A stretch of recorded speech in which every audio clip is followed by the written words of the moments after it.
Welcome to the newest episode of Beatin' and Bangin'. I'm your host, Kyle Dalton.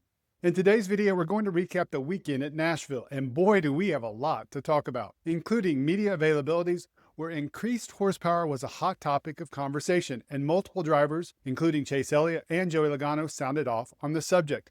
And Kyle Larson candidly addressed the questions about his hand gesture from the week before at the Indianapolis 500. Carl Edwards made his presence felt over the weekend and showed why he's such a good addition to the Prime broadcast, starting with an interesting comment about Denny Hamlin during practice and qualifying. We had an Xfinity Series race where, unlike the week before, Justin Allgaier closed the deal, but there was an announcement made during the race that really got my attention. And then we have Sunday, which included a report about two potential new manufacturers joining NASCAR, and Cletus McFarlane is aligned with one of them. And we had the race, which had plenty of chaos and frustrated drivers, that concluded with Ryan Blaney earning his first win of the year. However, before we get to that, let's go back to Saturday morning and driver media availabilities. As I talked about last week, Elton Sawyer unexpectedly brought up the topic of horsepower during his Tuesday appearance on SiriusXM NASCAR Radio. Well, over the weekend, Dalton Hopkins of thefrontstretch.com asked the different drivers what they thought about the topic. Let's start with three-time champion Joey Logano and follow that up with Chase Elliott. I think it's directionally better. I don't think it's going to be game-changing, but I do think it's the right way.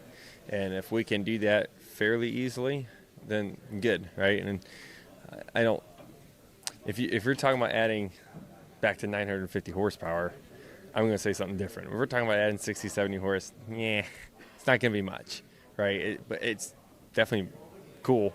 I like it. I want to do it. Yeah, it's a good question. I'm not super in tune with what those numbers are, or like what's being talked about as far as how far they want to go with it. So I don't know that I'm super educated on kind of what's possible, what's even true or not true. I think it'd be worth a shot, if the engine manufacturers are willing to do it. And that's probably going to be a question for them, truthfully, because they're going to dictate how much power we can give the current packages that we have and still have the longevity and the reliability that, we expect to have, because I think we have to run them 3 times. So, I think without having a total overhaul, you got to play within those walls, right? And I think the engine manufacturers are going to have to get on the same page and agree to a number, which is always difficult. Throughout my career, it's like, Chevrolet might want one thing, Toyota might want something else, and Ford might want something different. And everybody kind of plays to their strengths as to what they think they have the leg up on, right? And that's just the game. So you're going to have to get all of them to agree, which in my view, is going to be a difficult thing to do. But hopefully they can, and everybody's willing to give it a shot, somewhere, just to see if it makes a difference. It might not do anything, but it might really help. And until you try, I don't know that you really have an answer. Did you hear what Elliott had to say? He's not sure if it will make a difference. Now, take a listen to what Michael McDowell had to say about it. No, I don't think it'll help the product. I think it's just an illusion that some of the drivers and media are trying to paint. I don't think it'll make a lick of difference on any of those things. We just need to keep adding softer tires and having more tire wear and be fine. I think it's going to be a lot of work for not much of a result on that. We'll see though. Clearly, McDowell is a believer of the tires and tire wear making a bigger difference than horsepower. I think even as he suggested, he's in the minority.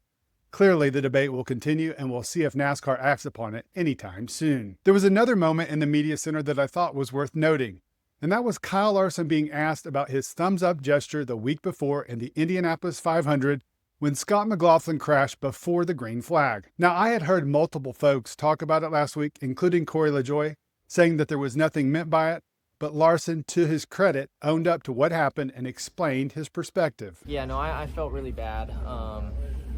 Even before I knew that it hit the internet. So, I was just, I was frustrated because the rain was so light and the delay of, the track drying when it was already dry. It took whatever it was, 45 minutes, and then, we're coming to, you'll get lights out to go green, and I see somebody crash, and So then I just kind of reacted and, with more frustration, and I shouldn't have done that. So I wish, as all of us, everybody here, everybody, in life wishes that they could go back and not do something or do something differently. That's one of those moments for me, and I feel like I'm usually pretty good about not keying up or not, doing gestures and stuff, but I just kind of let my frustration get the best of me there. So it was a bit embarrassing, and I felt bad.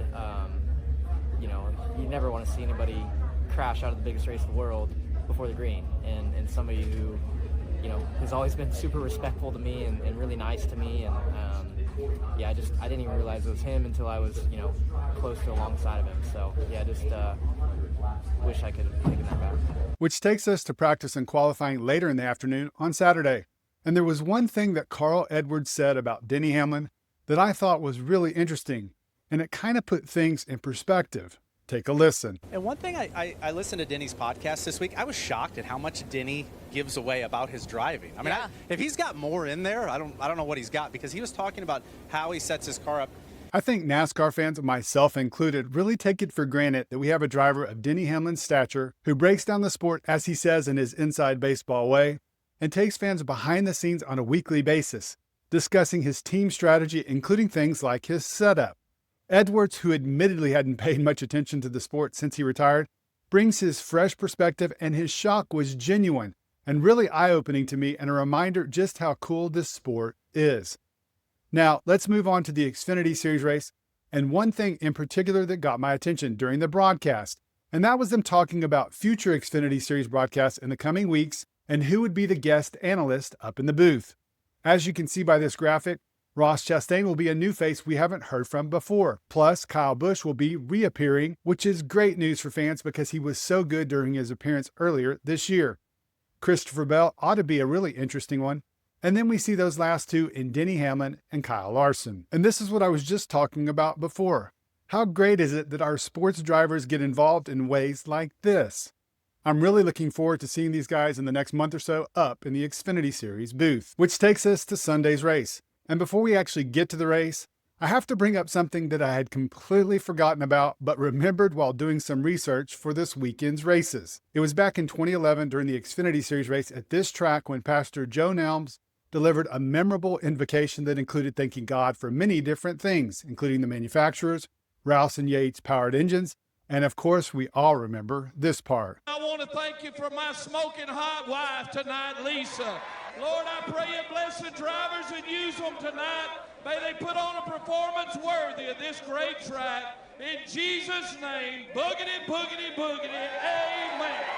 Thank you, Pastor Joe, for an awesome memory. Hours before the race on Sunday, Adam Stern of the Sports Business Journal put out a report that was interesting because he talked about a couple of potential manufacturers in Dodge and Ram, as has been rumored since February, possibly joining the Truck Series as soon as next year. He also brought up Honda, which NASCAR has been in conversations with for years about possibly joining the sport. I think the Honda one, as Stern said, is something that's not really in the near term. But Dodge Ram joining the sport sounds like it's much more likely and gaining momentum, because he mentioned how YouTube star and part-time ARCA Series driver Cletus McFarland is part of the driver lineup and will also be working as a brand ambassador. So it'll be really interesting to see in the coming weeks and months if and when that announcement is made that the Dodge Ram Group is rejoining NASCAR. And now it's time to talk about the race. Chase Briscoe won his second pole in a row and jumped out to the early lead in Stage 1, leading the first 39 laps before green flag pit stops. During that opening run, Corey Heim was the biggest mover, moving up 10 spots in the first 25 laps. Kyle Busch, on the other hand, remained stagnant and let his team know about it. Name me anybody that's fucking passing anybody. Absolutely nobody. Another storyline that developed in that first stage were the Toyotas having brake issues, including Chase Briscoe, Tyler Reddick, and Ty Gibbs. At the end of the stage, Denny Hamlin passed Briscoe with 8 laps to go and held on to win the stage. He was followed by Reddick, Briscoe, William Byron, and Christopher Bell. Hyman moved up 12 spots in that first stage alone. The Penske cars made an interesting strategy call during the stage break, taking 2 tires. As a result, Ryan Blaney, who had finished 7th in the stage, surged up into the top spot. We didn't have any cautions for cause in that first stage, which meant we were going to get plenty in the second stage, and we did, As they say, cautions breed cautions, and we had 4 of them inside the first 40 laps of the second segment, including Carson Hocevar getting into Ricky Stenhouse Jr., Alex Bowman getting loose and taking out Noah Gragson, John Hunter Nemechek spinning Christopher Bell, and Corey Heim clearing himself and then wrecking himself off the nose of Brad Keselowski. At the halfway mark of the race, I noted the top 10 had some interesting names inside of it, including Eric Jones running 5th, Ty Gibbs 8th, Carson Hocevar 9th, and Michael McDowell running 10th. Unfortunately for Gibbs, his car began dropping positions in that second stage, and the tension on his team radio escalated. What do you need there? I don't know, just fucking migration. I hear you. In the final 50 laps of the stage, Ryan Blaney and Denny Hamlin battled for the lead. William Byron joined the party with 20 laps or so remaining, but it was the number 12 driver who moved to the point with 16 laps to go and held on to it, taking the stage win. He was followed by Byron, Hamlin, Logano, and Eric Jones. Early in that third stage, Gibbs' frustrations continued. We're gonna fucking run the back. Keep breathing this thing up. God. But Gibbs wasn't alone. His JGR teammate Denny Hamlin was also unhappy due to an issue with the hose on his helmet detaching. Listen to what he told his team over the radio. I lost my fucking helmet hose again.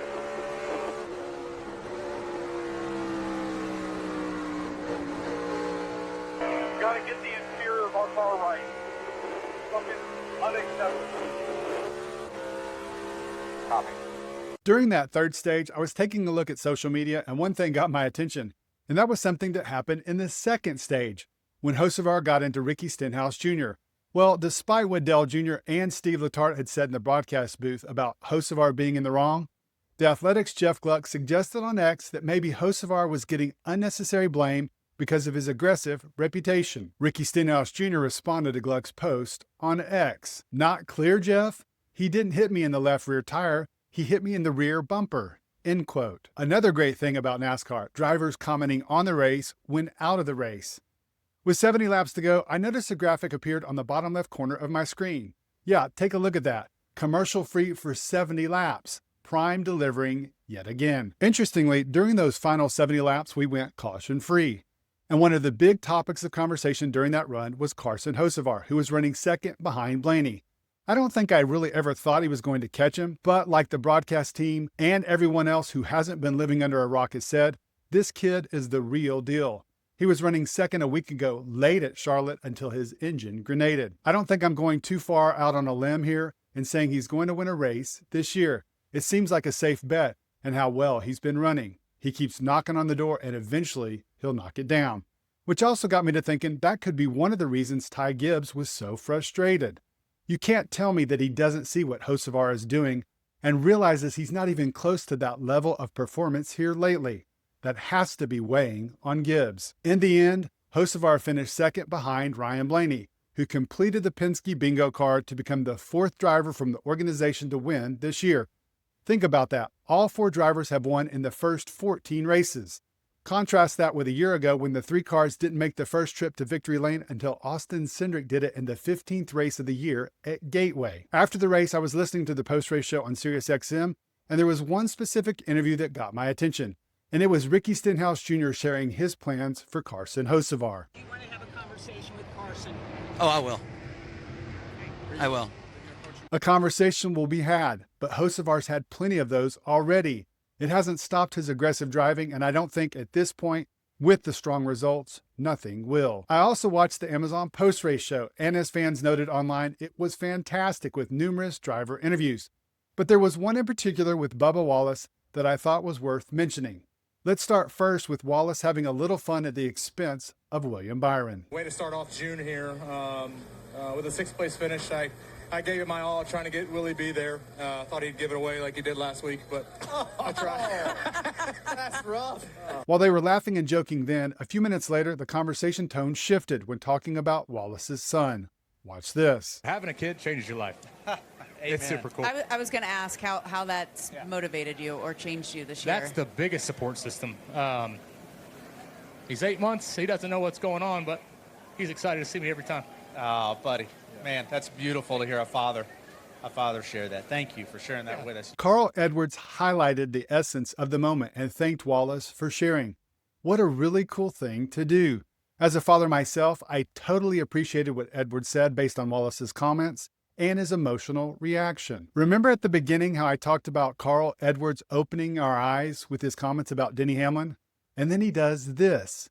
It really makes me happy to know that we have him for the next 3 races, and honestly, I really hope there's some way he's incorporated into more broadcasts in the future.